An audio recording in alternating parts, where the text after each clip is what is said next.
지영, 당신 내 이름으로 대출을 냈어? 그 말이 입에서 떨어지는 순간 공기 속이 무너지는 소리가 들렸습니다. 믿음이 숫자로 환산되던 날, 나는 처음으로 사람보다 통장을 먼저 보았습니다. 며칠 전부터 이상했죠. 같은 시간에 나가고 돌아올 땐 머리가 젖어 있었습니다. 운동이라 했지만 그 향기는 낯설었습니다. 그날 낮 카페 유리창 너머로 봤습니다. 아내가 젊은 남자와 마주 앉아 웃고 있었습니다. 그 웃음은 오래전 우리 집에선 사라졌던 얼굴이었습니다. 나는 그때까지 믿었습니다. 그 미소가 다시 피어난 게 행복 때문이라 생각했으니까요. 하지만 그건 사랑이 아니라 사기의 시작이었습니다. 그날 밤 통장을 열었습니다. 잔고는 13만 원. 그 숫자가 내 마음보다 먼저 식어 있었습니다.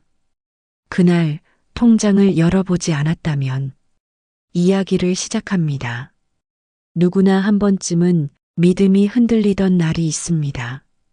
이 이야기가 마음에 남았다면 구독과 좋아요로 함께 해주세요. 당신의 공감 한 번이 다음 이야기를 시작하게 합니다. 아침 햇살이 얇은 커튼을 비집고 들어와 책장 위 먼지 알갱이를 반짝이게 했습니다. 저는 문을 조금 더 열었습니다. 종이 냄새가 묻은 공기가 방 안을 둥글게 돌았습니다. 서점 개점 준비를 하며 포장된 신간 더미를 점검했고 전날 계산대를 닫을 때 적어둔 수첩을 펼쳐 어젯밤의 매출 합계를 다시 확인했습니다. 숫자는 거짓말을 하지 않는다고 믿어왔습니다. 돈이 오가고 영수증이 남고 그 위에 제 도장이 찍히면 하루가 정리됐습니다. 그런데 이 집에서만큼은 숫자보다 먼저 마음이 흔들렸습니다. 최근 아내의 발걸음이 자주 사라졌고 돌아올 때마다 머리카락 끝이 젖어 있었습니다. 비가 내리지도 않았는데 젖어왔습니다. 저는 물을 한 잔 들이켰습니다. 목을 타고 내려가는 차가운 감촉이 오히려 속을 더 데웠습니다. 그날 아침 아내가 식탁 위에 손가방을 올려놓으며 말했습니다. 유학은 내가 알아서 할게. 당신은 그냥 신경 쓰지 마. 저는 그 말이 낯설지 않았다고 기록합니다. 어떤 결정을 이미 끝낸 사람의 목소리, 설명을 생략한 확신의 목소리였습니다. 딸 수빈의 꿈을 돕겠다는 뜻이라면 반대할 이유가 없었습니다. 저는 딸이 새로운 곳에서 언어를 배우고 친구를 만들고 하늘을 올려다보며 길을 찾기를 바랐습니다. 그래서 저는 맡겼습니다. 맡긴다는 말은 믿음과 거의 같은 뜻이었습니다. 믿음은 제 안에서 늘 체계적으로 움직이는 단어였습니다. 믿음이 있으면 확인을 덜하고 질문을 줄이고 잠이 잘 왔습니다. 그런데 그날 이후로 잠이 조금씩 짧아졌습니다. 아내는 오전에는 집을 비우고 오후에는 다시 나갔습니다. 돌아오는 시간은 종종 같았습니다. 해가 기울 무렵 문이 열리고 욕실 문이 닫히고 물소리가 났습니다. 수건을 들고 나오는 그녀의 머리카락 사이로 물방울이 또르르 흘렀습니다. 운동을 갔다고 땀을 씻었다고 그렇게 말할 때마다 저는 고개를 끄덕였습니다. 고개를 끄덕이는 동안 제 뒤통수에서는 다른 생각들이 자라났습니다. 왜 같은 시간일까? 왜 향이 바뀌었을까? 왜 걸음이 가벼운데 눈밑 그림자는 더 짙어졌을까? 서점으로 가는 길, 시장 어귀를 지나며 계산해 보았습니다. 딸의 입학금, 기숙사비, 생활비, 비행기 표까지 제가 적어둔 수첩에는 대강의 금액이 적혀 있었습니다. 그 금액 앞에서 제 마음은 다소 단단해졌습니다. 우리는 절약했고, 저는 새벽 납품도 늘렸고, 불필요한 지출을 줄였습니다. 그럼에도 어느 날 밤 침실 스탠드 불빛 아래에서 가벼운 불안이 떠올랐습니다. 통장 관리는 아내가 맡아왔습니다. 제가 번 돈은 먼저 가정으로 들어갔고 가정에서 다시 필요한 곳으로 나갔습니다. 그 흐름은 오랫동안 자연스러웠습니다. 그런데 유학이라는 단어가 집안을 돌아다니기 시작하자 자연스러움 속에 작은 구멍이 생겼습니다. 그날 오후 서점에 찾아온 단골 손님이 작은 상자를 건네며 말했습니다. 새학기 준비물인데 따님 가는 곳에 보내세요. 저는 상자를 받았습니다. 고마움이 목에 걸렸습니다. 포장을 열어보니 얇은 공책들과 필기구가 가지런했습니다.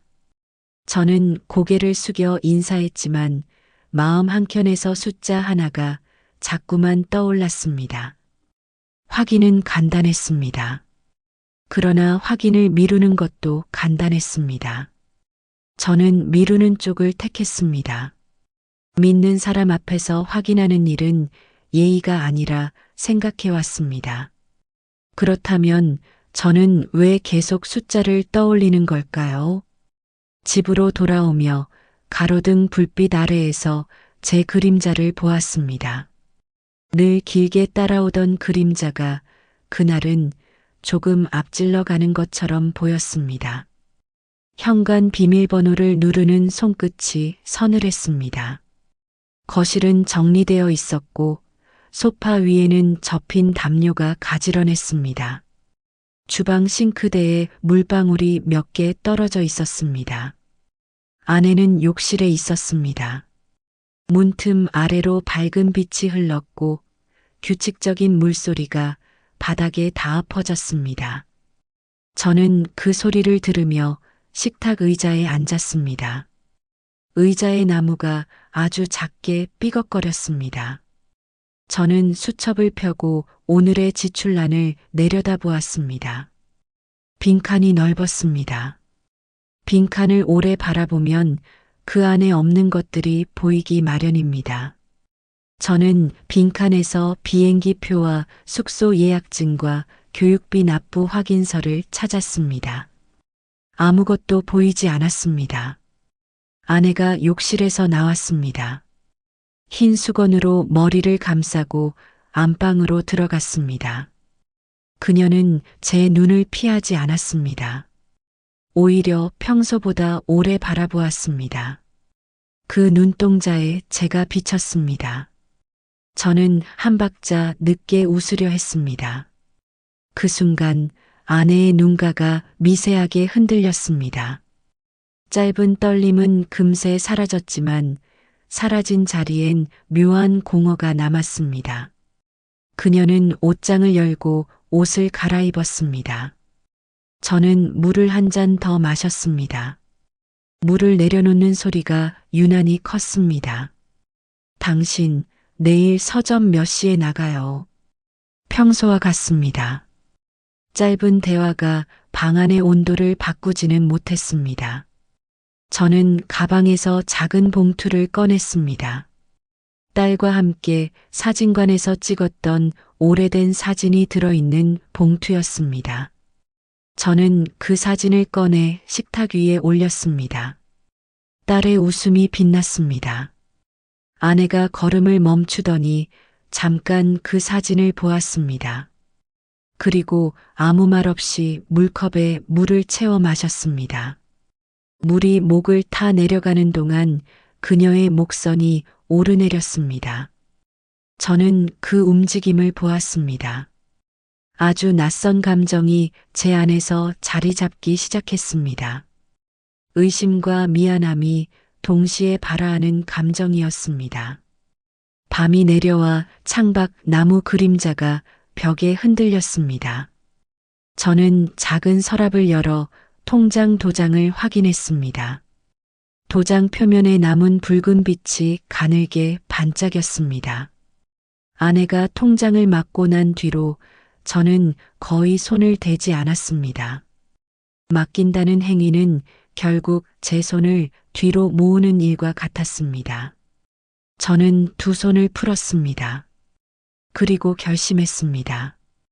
오늘만큼은 숫자를 확인하자.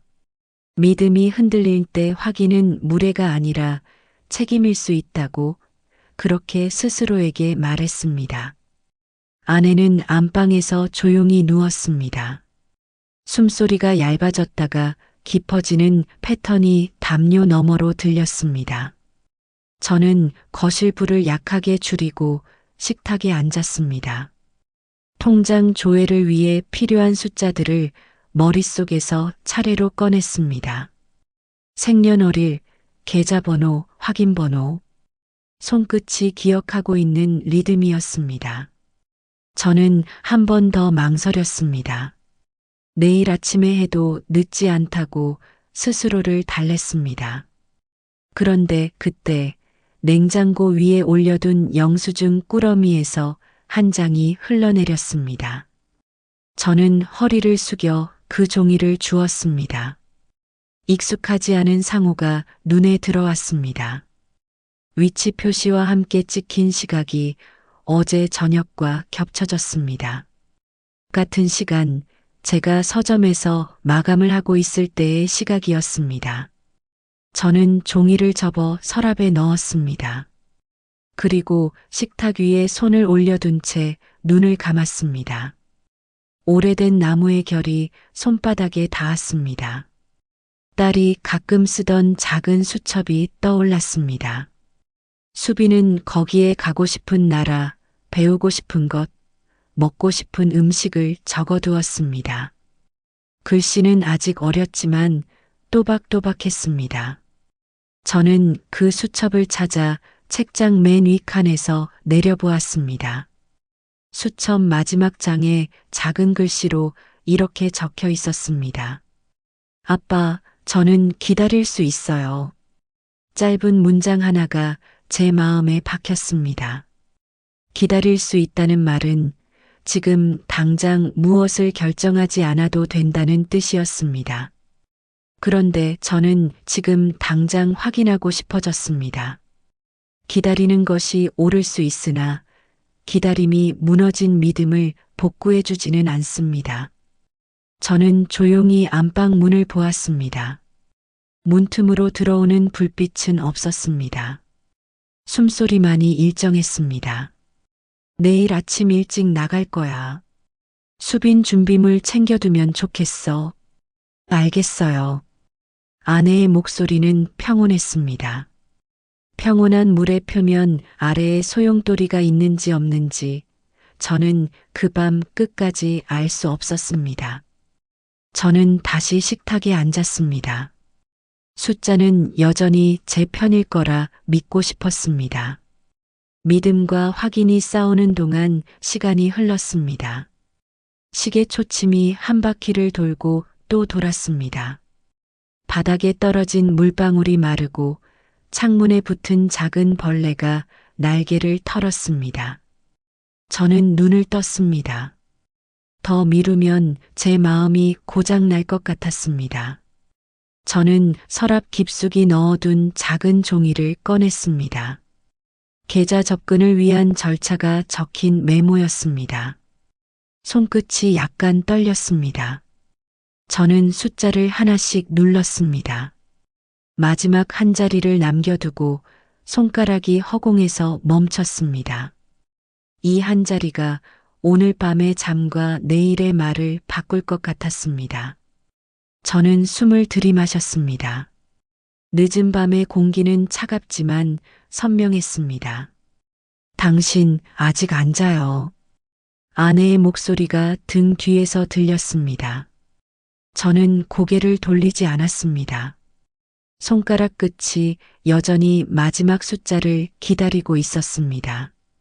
그녀의 발걸음이 다가오는 소리가 카페 뒤에서 거의 들리지 않았습니다. 그 소리마저 사라지는 순간 제 앞에 화면이 아직 빈칸인 채 저를 비추었습니다. 저는 아주 천천히 입술을 달랬습니다. 곧 잡니다. 짧은 대답이 공중에서 가볍게 떨렸습니다. 아내는 더 말하지 않았습니다. 문이 닫히는 소리가 낮게 울렸습니다. 저는 눈을 감았다 뜨며 다시 숫자를 바라보았습니다. 마지막 한 자리, 제 이름을 지켜온 습관의 마지막 걸음. 저는 마침내 손가락을 내렸습니다. 숫자가 완성되며 화면이 천천히 넘어갔습니다. 흰 바탕 위에 검은 글자들이 떠오르기 직전 제가 제일 먼저 본 것은 작은 표시 하나였습니다. 장고 조회라는 글자 옆에 미세하게 깜빡이는 동그라미, 그 불빛이 제 심장 박동과 같은 속도로 움직였습니다. 그리고 바로 다음 순간 숫자가 떠올랐습니다. 장고 13만 원. 그 숫자가 제 눈에 박히는 소리까지 들리는 듯 했습니다. 눈을 깜빡여도 숫자는 그대로였습니다. 무릎 아래에서 힘이 빠져 내려앉는 느낌이 밀려왔습니다. 장난 같은 합계가 제 하루를, 지난 달을, 지난 계절을, 그리고 딸의 내일을 가볍게 눌러버렸습니다. 저는 숨을 참았습니다. 그때 안방 문틈 아래로 다시 빛이 흘렀습니다. 그리고 아주 낮은 소리로 전화 진동이 울렸습니다. 저는 의자에서 일어나 문 앞으로 걸었습니다. 빛 사이로 검은 그림자가 스쳐 지나갔습니다. 손잡이에 손을 올리는 순간 저는 알았습니다. 지금 이 문을 열면 숫자보다 더 큰 무언가가 제 앞에 놓일 것이라는 사실을. 그리고 저는 느리게 손잡이를 눌렀습니다. 아침 공기가 유난히 차가웠습니다. 눈을 떴을 때 아내는 이미 없었습니다. 침대 옆 그녀의 자리는 정리되어 있었고 베개 위엔 향이 희미하게 남아 있었습니다. 그 향은 제가 아는 향이 아니었습니다. 서랍 속에서 통장을 꺼냈을 때 보았던 장고 숫자, 그 13만 원이 밤새 제 머릿속을 돌았습니다. 숫자 하나가 사람의 마음을 이토록 요동치게 할 줄 몰랐습니다. 믿음의 무게가 의심으로 바뀌는 순간 세상은 아주 낯설게 보였습니다. 그날은 이상하게 손님이 많았습니다. 계산대 위 영수증이 쌓여갔고 머릿속에서는 아내의 발걸음이 겹쳤습니다. 그녀가 문을 열고 나가던 그 시각, 어제의 불빛과 물소리와 통장 속 잔고가 한꺼번에 떠올랐습니다. 점심 무렵 택배기사에게 물건을 전해주러 나갔을 때였습니다. 길 건너 카페 앞에서 낯익은 실루엣이 눈에 들어왔습니다. 머리카락을 묶은 뒷모습, 그 아래로 내려온 베이지색 코트 자락. 그 옆에는 젊은 남자가 서 있었습니다.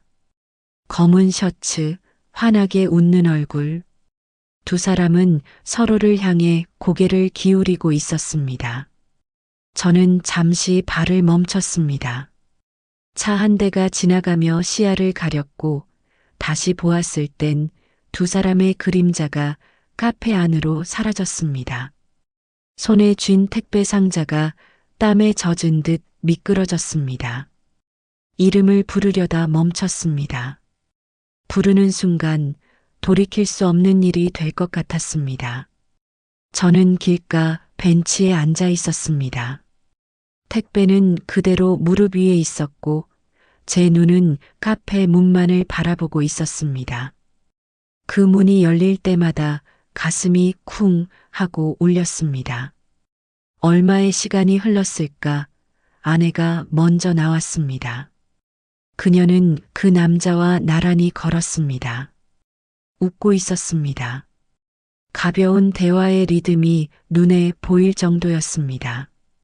어깨가 조금씩 닿았고 손끝이 스치듯 오갔습니다. 햇빛이 두 사람의 머리 위를 비추고 있었습니다. 세상이 그렇게 평화로워 보인 적이 있었을까요? 그 평화의 중심에 제가 없다는 사실이 제일 이상했습니다. 저는 뒤를 밟지 않았습니다. 밟는 순간 제가 어떤 사람이 될지 두려웠습니다. 대신 천천히 걸었습니다. 거리를 따라붙는 제 그림자가 그녀의 그림자를 삼킬 듯 이어졌습니다. 그녀는 남자와 헤어지며 짧게 인사했고 반대 방향으로 걸었습니다. 잠시 후 휴대전화가 울렸습니다. 오늘은 서점 늦게 닫죠? 저녁은 밖에서 먹고 들어갈게요. 목소리는 평소와 다르지 않았습니다. 아무 일도 없었던 사람의 말투였습니다. 저는 짧게 대답했습니다. 그래요. 그 한마디 뒤에 무수한 말들이 목구멍까지 올라왔다가 사라졌습니다. 물어야 할 것, 확인해야 할 것, 그리고 믿고 싶지 않은 것들이 얽혀 있었습니다. 결국 남은 건 한 줄이었습니다. 그녀는 항상 같은 시간, 같은 곳에서 사라졌다. 저녁 집에 돌아왔을 때 아내는 거실 소파에 앉아 있었습니다. 커튼은 닫혀 있었고 방 안은 약한 조명만 켜져 있었습니다. 테이블 위엔 서류 몇 장이 펼쳐져 있었고 노트북 화면이 희미하게 깜빡이고 있었습니다. 오늘은 좀 늦었네요. 서점 일이 많았습니다. 그녀는 짧게 웃었습니다. 웃음 끝에 망설임이 묻어 있었습니다. 저는 코트를 벗으며 물었습니다. 요즘 자주 외출하네요. 알바 때문인가요? 응. 그냥 잠깐 도와주는 거예요. 식당 아르바이트. 저는 머리를 끄덕였습니다. 하지만 그 말이 완전히 들어오지 않았습니다. 식당이라면 냄새가 있을 텐데 오늘 그녀의 옷에는 향수 냄새만 남아 있었습니다. 어디 식당이에요? 그냥 근처야. 짧은 대답. 끝이 너무 단정했습니다. 저는 더 묻지 않았습니다. 그날 카페 앞에서 보았던 장면이 머릿속에 떠올랐습니다. 그녀의 웃음, 남자의 시선, 햇빛, 그리고 그 둘 사이의 거리. 그 거리는 가족 간의 거리보다 더 가까웠습니다. 아내는 방으로 들어갔고 문이 닫히는 소리가 났습니다. 저는 그 자리에 서 있었습니다. 창밖으로 고요한 골목의 불빛이 깜빡이고 있었습니다. 그 불빛 사이로 지나가는 그림자가 두 개였습니다. 시간이 늦어졌습니다. 욕실에서 물소리가 들렸습니다. 샤워기 물줄기가 벽을 때리며 일정한 리듬을 만들었습니다. 그 소리 위로 제 심장이 뛰는 소리가 겹쳤습니다. 문틈 아래로 새어나오는 김이 하얗게 번졌습니다. 그녀는 수건으로 머리를 감싸고 나왔습니다. 그 눈빛은 평소처럼 고요했습니다. 저는 식탁에 앉아 있었습니다. 손에 책을 쥐고 있었지만 글자는 눈에 들어오지 않았습니다. 왜 아직 앉아요? 생각 좀 하고 있었어요. 무슨 생각이요? 가끔 사람이 믿는 것들이 얼마나 쉽게 무너지는가 하는 생각이요. 그녀는 대답하지 않았습니다. 대신 머리카락을 정리하며 거울을 바라보았습니다. 거울 속 그녀의 얼굴과 제 얼굴이 겹쳤습니다.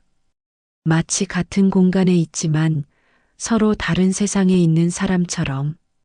그녀가 방으로 들어가고 문이 닫히자 저는 자리에서 일어났습니다. 창문을 열었습니다.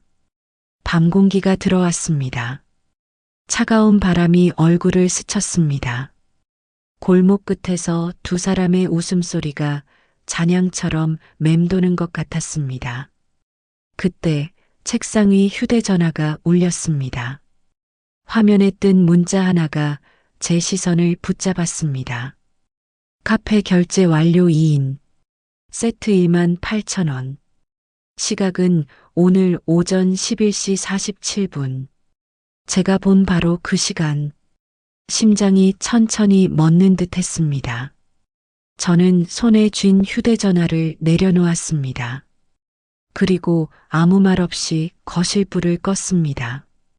방 안이 어둠에 잠기자 유리창에 제 얼굴이 비쳤습니다. 그 얼굴은 분명 제 얼굴이었는데 낯설었습니다. 잠시 뒤 욕실 안에서 다시 물소리가 났습니다. 그 소리는 어제보다 길고 조금 더 뜨거운 것처럼 느껴졌습니다. 그리고 그 순간 제 안에서 아주 작은 균열이 났습니다. 믿음의 끝이 무너지는 소리였습니다. 그 소리는 물소리에 묻혀 아무도 듣지 못했습니다. 하지만 저는 분명 들었습니다. 그녀가 문을 열기 전 저는 마음속으로 되뇌었습니다. 이건 사랑이 아닐지도 모른다. 문이 열리고 따뜻한 김이 흘러나왔습니다. 그녀의 눈빛은 여전히 평온했습니다. 왜 그래요? 무슨 일 있었어요? 저는 대답하지 않았습니다. 대신 아주 조용히 그녀의 얼굴을 바라보았습니다. 눈빛이 흔들렸습니다. 잠깐이었지만 확실했습니다. 그 순간 모든 소리가 멈춘 듯 했습니다. 냉장고의 진동, 시계 초침, 물소리, 그리고 숨소리까지 오직 두 사람의 시선만이 어둠 속에 맞닿아 있었습니다. 그리고 그때였습니다. 테이블 위에서 작은 진동음이 울렸습니다. 아내의 가방 속에서 한 통의 메시지가 도착했습니다. 그 화면에 반사된 불빛이 제 눈을 스쳤습니다. 저는 천천히 시선을 내렸습니다. 그 문자에는 단 한 줄이 떠 있었습니다. 내일도 같은 시간, 그곳에서 봅시다. 그녀는 항상 같은 시간, 같은 곳에서 사라졌다. 새벽 5시 휴대전화 진동이 침대 머리맡을 흔들었습니다. 낯선 소리에 눈을 떴습니다. 창밖은 아직 검게 잠겨 있었고 커튼 사이로 스며든 희미한 빛이 방 안의 윤곽을 비췄습니다. 휴대전화 화면 위에 낯선 문장이 떠 있었습니다. 대한은행 장성호 고객님, 대출 3천만 원 실행 완료. 처음엔 스팸이라 생각했습니다. 하지만 제 이름이 정확히 적혀 있었습니다. 장성우 고객님, 그 세 글자가 화면 속에서 또렷이 빛났습니다. 몸이 자동으로 일어났습니다. 심장은 불길하게 두근거렸고 손끝은 얼음처럼 식어 있었습니다. 눈을 비비고 다시 보아도 문장은 그대로였습니다. 저는 아내 쪽으로 시선을 돌렸습니다. 그녀는 평온하게 자고 있었습니다. 숨결이 일정했습니다. 그 평온함이 오히려 이상했습니다. 이 시간 내 이름으로 대출이 실행되었다는 문자가 왔는데 그녀는 아무 일도 없는 듯 자고 있었습니다. 침대 옆 서랍에서 통장을 꺼냈습니다. 잔고는 그대로였습니다. 13만 원. 단 한 줄의 입금 기록도 없었습니다. 3천만 원의 흔적은 없었습니다. 그 돈은 어디로 간 걸까요? 누군가 제 이름을 사용했습니다. 제 서명, 제 주민번호, 제 신뢰. 그 모든 것을 알고 있는 사람은 단 한 명뿐이었습니다. 저는 조용히 거실로 나갔습니다. 냉장고 문이 열릴 때 나는 소리가 유난히 크게 울렸습니다. 찬 공기가 얼굴을 덮었습니다. 테이블 위에는 어젯밤 아내가 내려놓은 가방이 있었습니다. 가방 안에는 작은 봉투 그리고 몇 장의 서류가 보였습니다. 서류 상단에는 신용대출 신청서라는 글자가 찍혀 있었습니다. 서류 끝부분엔 제 이름과 인감 도장이 선명하게 찍혀 있었습니다. 그 순간 모간이 타들어갔습니다. 도장을 손에 들고 저는 믿을 수 없는 현실 앞에서 웃음 같은 숨을 내뱉었습니다. 어제의 향기, 어제의 웃음, 어제의 문자. 그 모든 조각이 하나의 그림으로 맞춰졌습니다. 아내는 제 이름으로 돈을 빌렸습니다. 그리고 그 돈이 어디로 갔는지 저는 짐작할 수 있었습니다. 그녀가 방에서 나왔습니다. 머리는 정리되지 않은 채였고 표정은 차분했습니다. 일찍 일어났네요. 저는 손에 들린 서류를 내려놓지 않았습니다. 이게 뭐죠? 뭐요? 내 이름으로 대출이 실행됐어요. 3천만 원. 당신 말고 누가 할 수 있죠? 그녀의 시선이 잠시 서류 위에 머물렀습니다. 입술이 살짝 떨렸지만 바로 굳어졌습니다. 잠깐 설명할게요. 설명이라뇨. 내 이름이 여기 있어요. 내 도장도. 그게 잠깐만요. 당신 오해. 오해가 3천만 원짜리면 그건 범죄예요. 제 목소리가 갈라졌습니다. 말을 쏟아낼수록 방 안의 공기가 탁해졌습니다.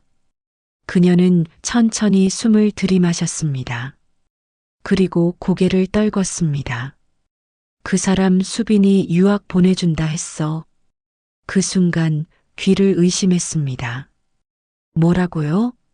유학 자금이 부족하다고 했잖아요. 그 사람이 도와줄 수 있다고 해서 처음엔 투자처럼 했어요. 잘 되면 돌려받을 수 있다고 나도 그렇게 믿었어. 그녀의 눈가가 젖었습니다. 그러나 눈물이 진실의 증거가 되진 않았습니다. 저는 식탁 위를 손바닥으로 내리쳤습니다. 컵이 흔들렸고 물방울이 튀었습니다. 당신 내 이름으로 돈을 빌리고 다른 남자에게 보냈다는 거야? 그 사람은 사기꾼이 아니었어요. 처음엔 정말 도움을 주겠다고 했다고요. 처음엔? 그럼 지금은? 그녀의 입술이 닫혔습니다. 대답 대신 침묵이 흘렀습니다. 그 침묵이 말보다 더 큰 고백처럼 느껴졌습니다. 저는 의자에 앉아 숨을 몰아쉬었습니다. 머릿속이 하얘졌습니다. 수빈의 웃는 얼굴, 제 이름이 찍힌 통장, 서점의 매대 위 책들, 그 모든 평범한 것들이 한순간에 먼지가 되어 흩어지는 기분이었습니다. 당신은 나를 속였어요. 그녀는 눈을 감았습니다. 그게 아니야. 그럼 뭐예요? 왜 내 이름으로, 왜 내 도장으로? 그 사람 믿을 수 있다고 생각했어. 수빈을 위해서라면 뭐든 해야 한다고 생각했어. 그녀의 목소리가 떨렸습니다. 수빈을 위해. 그 말은 언제나 면죄부처럼 쓰였습니다. 가정을 위한 선택, 딸을 위한 희생. 그러나 지금 이건 희생이 아니라 파괴였습니다. 저는 주먹을 쥐었습니다. 분노가 손끝까지 올라왔습니다. 눈앞의 모든 것이 흔들렸습니다. 당신, 그 남자랑 무슨 관계예요? 그녀는 아무 말도 하지 않았습니다. 말해요. 단 한마디라도. 그 사람 나한테 투자 명목으로 접근했어. 그리고 나중엔 협박을 했어. 그녀의 고백은 칼날 같았습니다. 순간 제 안의 분노가 꺾였습니다. 협박? 내가 그 돈을 안 주면 가족한테 다 알리겠다고 했어. 수빈이 사진도 내 통화 기록도 가지고 있다고. 말끝이 흐려졌습니다. 그녀의 어깨가 떨렸습니다. 그제야 이해했습니다. 이건 단순한 배신이 아니었습니다. 사랑을 가장한 정교한 덫이었습니다. 그녀는 그 덫에 걸렸고 저는 그 그물 속에 같이 갇힌 셈이었습니다. 그녀는 고개를 들었습니다. 미안해요. 정말 미안해요. 미안하다고 끝나는 일이 아니에요. 그런데 나 어쩔 수 없었어요. 그 말 한마디가 모든 걸 무너뜨렸습니다. 어쩔 수 없었다는 말은 언제나 책임의 끝이었습니다. 저는 식탁 위 서류를 바라보았습니다. 그 위에 찍힌 제 이름, 장성호. 그 이름은 제 것이었지만 지금은 낯선 문장처럼 보였습니다. 그녀는 소파 끝에 주저앉았습니다. 손가락이 떨렸습니다. 방 안에는 여전히 은은한 향이 떠 있었습니다. 저는 창문을 열었습니다. 바람이 들어오며 서류 끝이 뒤집혔습니다. 그 안쪽에는 손으로 쓴 메모 한 장이 들어 있었습니다. 이건 다 수빈을 위한 일이라 믿었어. 아내의 글씨였습니다. 저는 그 문장을 찢지 못했습니다. 그 종이 한 장이 지난 세월의 신뢰와 거짓이 동시에 얽혀 있는 것 같았습니다. 모든 게 무너졌지만 한편으론 그 무너짐 안에 아직 남아있는 무언가가 있었습니다. 그것이 연민인지 분노인지 스스로도 알 수 없었습니다. 그때 아내의 휴대전화가 진동했습니다. 책상 위 화면이 깜빡이며 메시지 한 줄이 떴습니다. 입금 확인했습니다. 내일 오전에 추가로 보내주세요. 그 문장을 본 순간 머릿속이 새하얘졌습니다. 그녀는 울고 있었지만 저는 울 수 없었습니다. 눈물이 나올 자리에 불이 붙은 듯 심장이 뜨겁게 타올랐습니다. 저는 조용히 입술을 다물었습니다. 그리고 마음속으로 다짐했습니다. 이제는 내 이름으로 되찾겠다. 그날 밤 저는 서류를 정리하고 경찰 민원 창구 페이지를 열었습니다. 하지만 신고 버튼을 누르기 직전 문득 뒤에서 들린 목소리에 손가락이 멈췄습니다. 당신 나 버릴 거죠? 그녀의 눈빛은 절망과 두려움 사이에 있었습니다. 저는 대답하지 않았습니다. 그녀가 흐느끼며 말했다. 나 이제 아무데도 갈 곳이 없어. 그 말이 공기 속에서 길게 울렸습니다. 그녀는 눈을 감았고 저는 화면을 바라봤습니다. 손가락 끝이 미세하게 떨렸습니다. 신고 버튼 위에 붉은 불빛이 천천히 깜빡였습니다. 그 불빛이 제 눈 속에도 들어왔습니다. 그리고 화면이 꺼졌습니다. 그녀는 나를 속였지만 더 큰 누군가에게 속고 있었다. 밤새 불이 꺼지지 않았습니다. 식탁 위에는 찢지 못한 서류와 마르지 않은 눈물이 남아 있었습니다. 냉장고의 낮은 진동음이 집안을 메웠습니다. 그 소리가 마치 우리 사이의 마지막 대화 같았습니다. 저는 손끝으로 테이블 위 먼지를 문질렀습니다. 그 위에 희미하게 이름이라는 글자를 썼다가 지웠습니다. 그녀는 안방에 누워 있었지만 잠이 오지 않는 기척이 느껴졌습니다. 숨소리가 얇고 끊겼습니다. 눈을 감아도 눈앞에 문자가 떠올랐습니다. 입금 확인했습니다. 내일 오전에 추가로 보내주세요. 그 한 줄이 밤 공기보다 더 차갑게 가슴에 남았습니다. 새벽이 지나고 해가 떠올랐습니다. 빛이 커튼 틈을 뚫고 들어와 식탁 위 서류 위에 떨어졌습니다. 도장 자국이 그 빛을 받아 붉게 번졌습니다. 그 붉은 자국이 내 이름 같았습니다. 나는 내 이름으로 무너지고 내 이름으로 다시 서야 했습니다. 그날 오후 은행에 들러 확인했습니다. 대출은 분명 제 이름으로 실행되어 있었고 서류상 연락처는 제 번호와 동일했습니다. 단 수신 이메일 주소만 달랐습니다. 끝자리 하나가 다르게 되어 있었습니다. 그 미묘한 차이, 누군가가 고의로 바꾼 흔적이었습니다. 서류에 찍힌 인감 도장은 분명 제 것이었지만 그 붉은 잉크의 번짐이 이상했습니다. 도장은 진짜였으나 서명은 제 필체가 아니었습니다. 은행 직원은 조심스럽게 물었습니다. 고객님, 혹시 가족 중 누가 대신 진행하신 건 아닐까요? 저는 대답하지 않았습니다. 대답하는 순간 모든 게 현실이 되어버릴 것 같았습니다. 집으로 돌아오는 길 휴대전화가 울렸습니다. 발신자는 모르는 번호였습니다. 잠시 망설이다가 전화를 받았습니다. 장성호 씨 맞죠? 낯선 남자의 목소리였습니다. 저 지영 씨 아내분 친구인데요. 잠깐 볼 수 있을까요?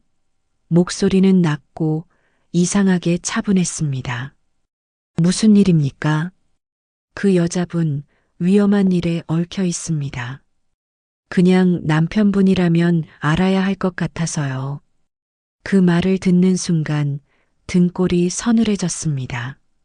시간과 장소를 묻자 그는 시청 근처 커피숍이라 말했습니다. 그곳은 내가 아내를 처음 의심하게 만든 바로 그 장소였습니다. 카페 문을 열자 낮은 조명이 어제와 똑같이 흔들렸습니다. 모퉁이 자리에는 중년 남성이 앉아 있었습니다. 회색 코트, 검은 가죽 가방, 두꺼운 파일. 그가 고개를 들었습니다. 장성호 씨죠? 예.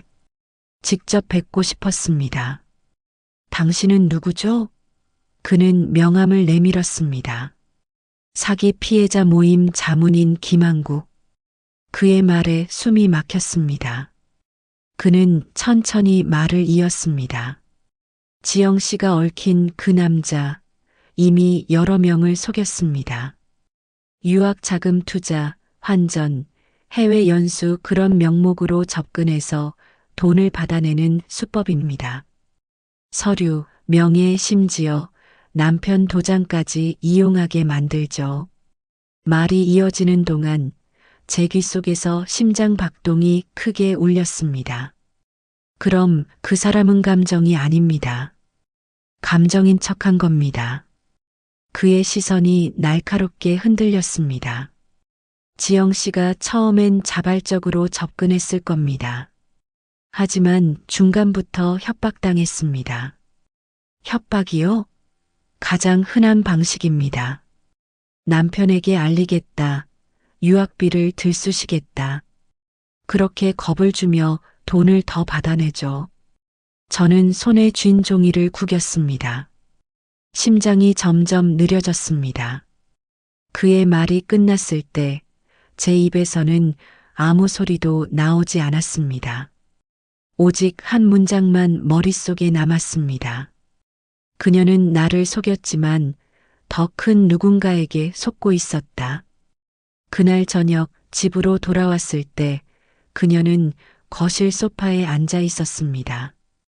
얼굴이 창백했습니다. 테이블 위에는 반쯤 접힌 전표와 메모가 흩어져 있었습니다.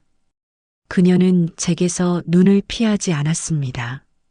어디 다녀왔어요? 은행, 그리고 누군가를 만났습니다. 누구요? 당신이 믿었던 그 남자를 알고 있는 사람. 그녀의 손이 멈췄습니다. 종이 위로 물방울이 떨어졌습니다. 그건 눈물이었습니다.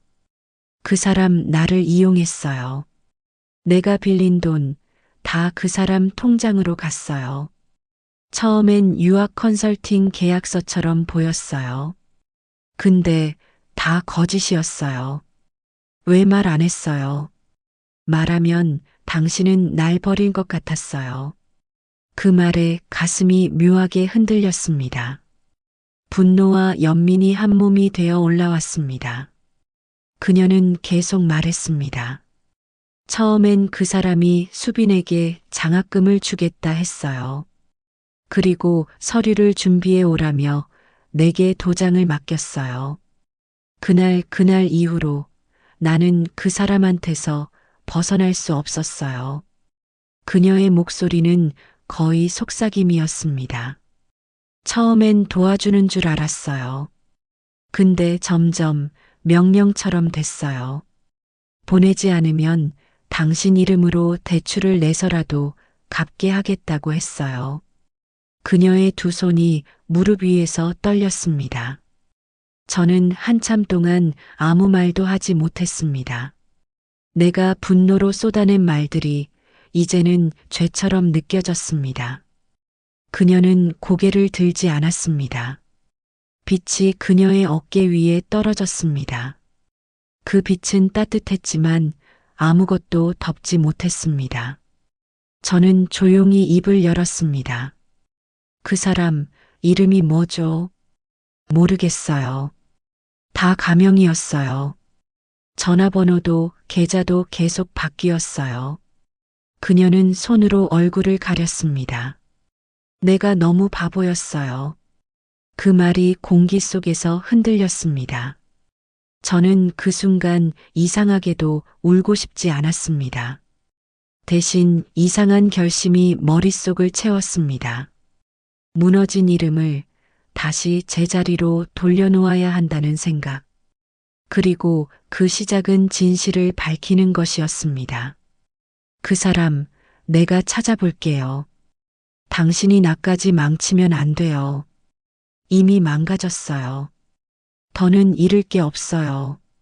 그녀의 눈빛이 흔들렸습니다. 그럼 수빈이는 그 아이는 내 이름으로라도 지킬 겁니다. 저는 자리에서 일어났습니다. 식탁 위 휴대전화를 들었습니다.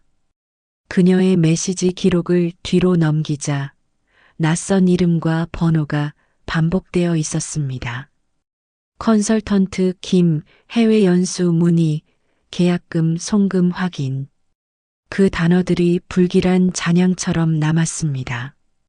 그때 휴대전화 화면이 다시 켜졌습니다. 새로운 메시지가 도착했습니다. 내일 오전 10시 계약 마무리하러 오시죠. 장소는 예전 그곳.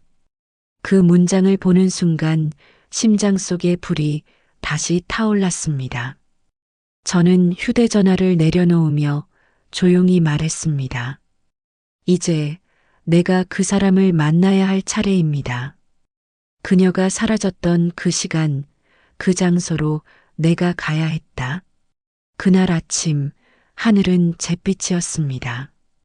해는 떴지만 햇살이 유리창을 통과하지 못했습니다. 차 안에 앉아 저는 전날 밤 도착한 문자를 다시 읽었습니다.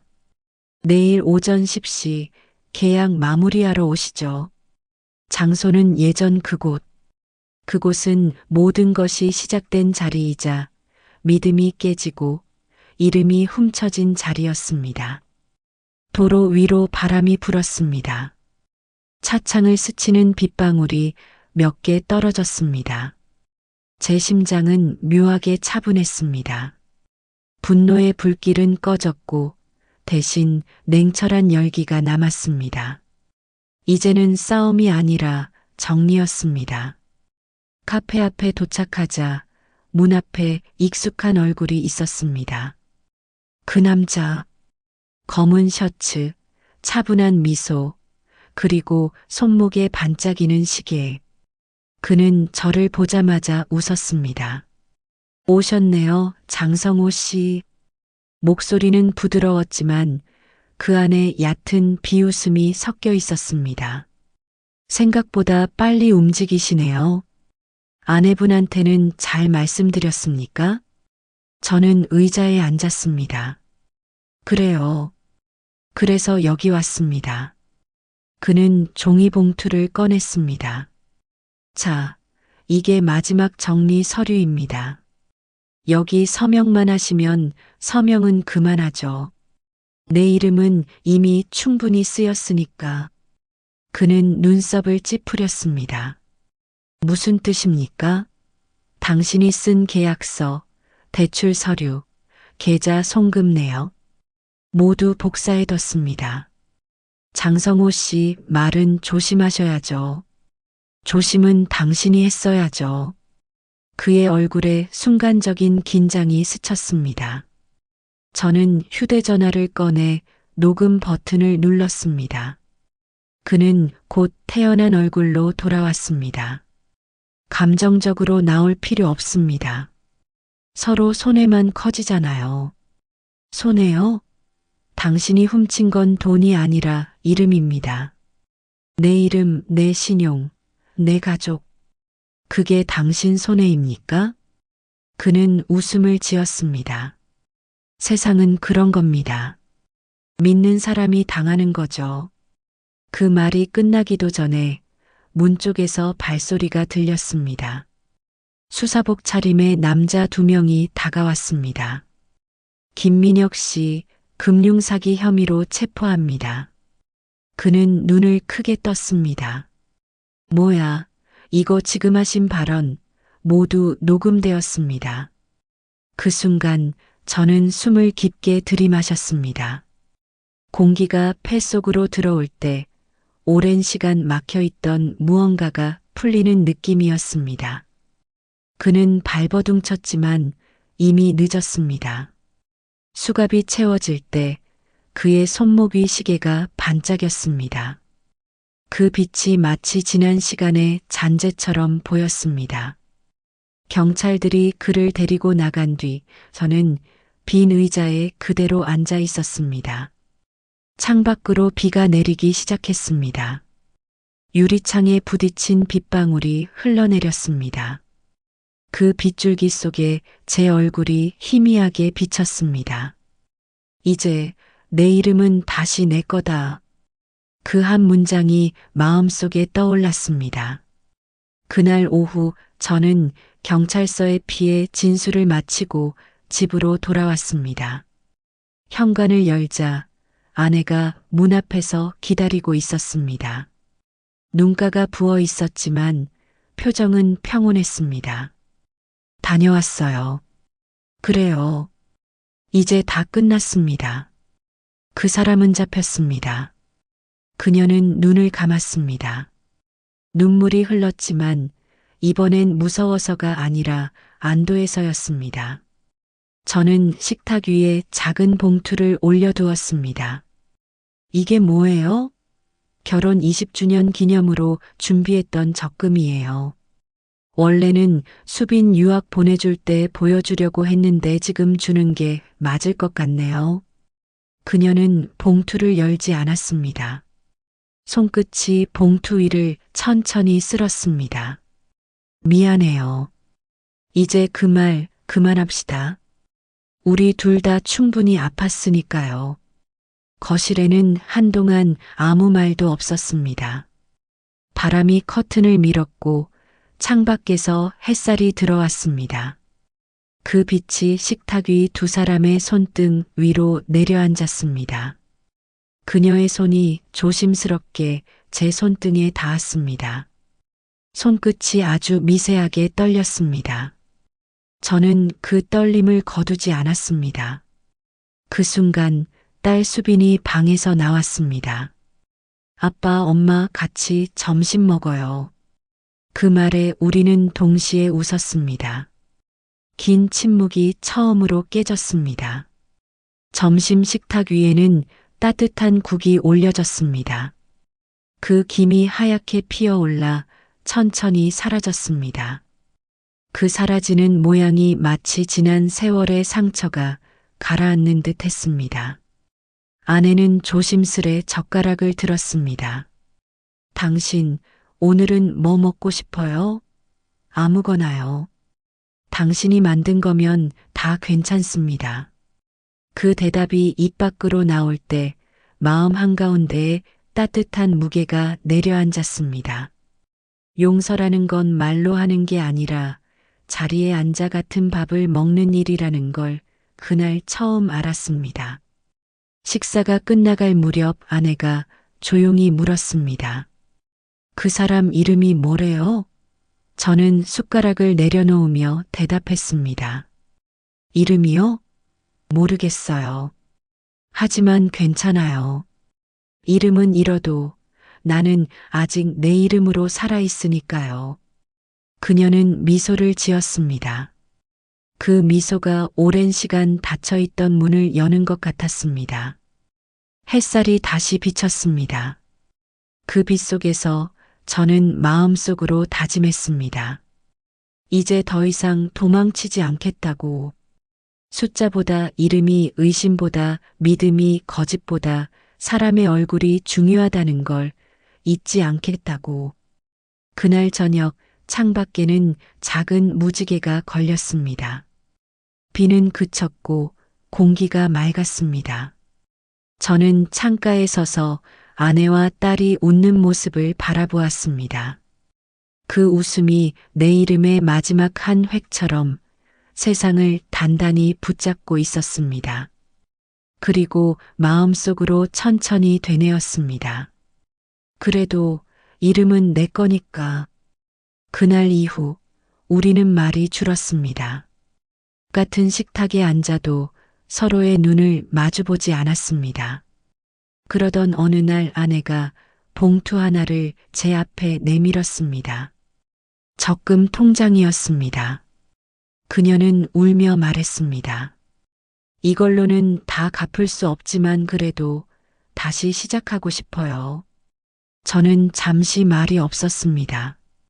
오랜 시간 싸웠던 건 돈이 아니라 믿음의 무게였다는 걸 깨달았습니다. 그래서 웃었습니다. 그래요, 지영 씨. 돈은 다시 모으면 되니까. 햇살이 식탁 위로 내려왔습니다. 따뜻한 빛이 우리 손등 위를 스쳤습니다. 그 순간 나는 마음속으로 다짐했습니다. 사람은 잃어도 이름은 남는다는 걸요. 그리고 그 이름이 언젠가 다시 나를 일으켜 세운다는 걸요. 지금까지 이야기를 들어주셔서 감사합니다. 이 이야기가 마음에 남았다면 구독과 좋아요로 함께 해주세요.